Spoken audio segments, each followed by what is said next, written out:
My name is Anna. I am 29 years old. I live in a small and quiet house with my husband Daniel. We have been married for 10 years. I do not have a job outside the home.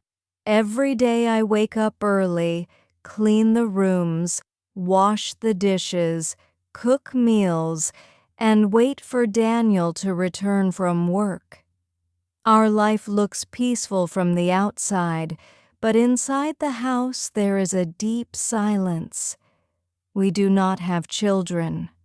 I have wanted a baby for many years, but Daniel always said, "Not now. Maybe later." At first I believed him. I thought maybe he was waiting for the right time. But the years passed, and nothing changed. After a while, I stopped asking because I was afraid of hearing the same answer again.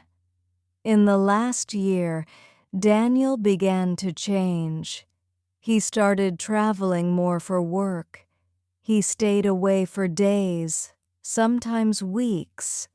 When he came back, he looked tired and distant. His body was at home, but his mind felt far away. When I asked about his trips, he answered with one or two words. He spent more time looking at his phone than looking at me. At night, he turned his back toward me in bed. The space between us felt cold and wide. I often lay awake, staring at the ceiling, wondering what had happened to our marriage. When Daniel was gone, the house felt too quiet. I had no close friends in this town. My family lived far away. The only person I spoke to regularly was the bread delivery man, Ethan. He came every morning before the sun was fully up. He left fresh bread by the door. Some mornings I opened the door before he walked away. He always smiled kindly and said, "Good morning." At first we talked only about simple things like the weather. Slowly our conversations became longer. He asked how I was feeling, and he truly listened to my answers. That simple act of listening made me feel less invisible. Sometimes when Daniel was on a trip, I invited Ethan inside for tea. We sat at the kitchen table and talked quietly. I told him that I felt lonely in my own home. I told him I felt like I was waiting for a life that never started. Ethan never judged me. He never said anything wrong. There was no physical relationship between us, only a gentle closeness that made me feel human again.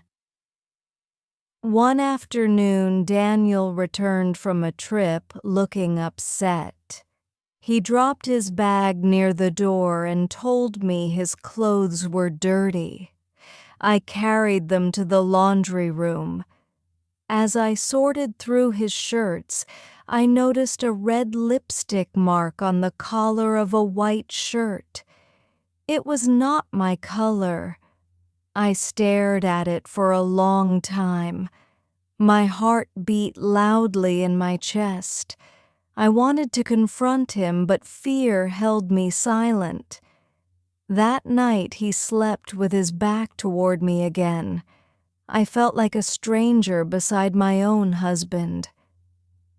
A few days later, Daniel left for another trip. He did not tell me where he was going.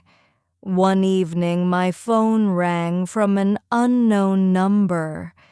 A calm voice told me there had been a serious accident on the highway.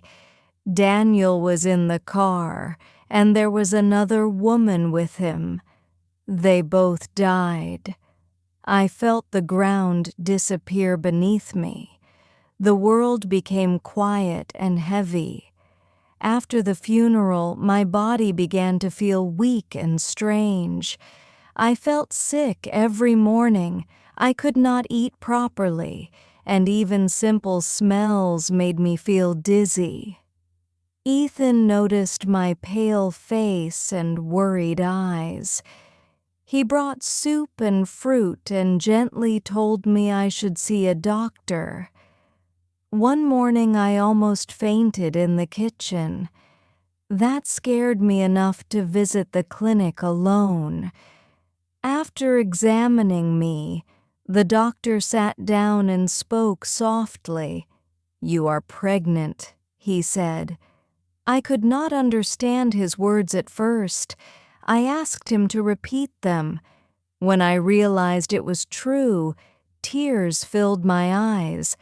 I walked home slowly, holding my stomach with shaking hands. I cried because I had wanted this child for so many years. I cried because Daniel had refused me when he was alive. I cried because he had betrayed me, yet he had left me this final gift. When I told Ethan, he listened quietly. He said he wanted to support me and the baby. His eyes were kind and sincere. I thanked him, but I told him I could not replace my husband, even after everything. I did not want my child to grow up confused about who his father was. Ethan understood. He promised to stay only as a friend. From that day forward, he helped me with respect and care. He walked with me to doctor visits and carried groceries when I felt tired. He never crossed the boundaries I set. As the weeks passed, my stomach slowly grew, and something inside me changed.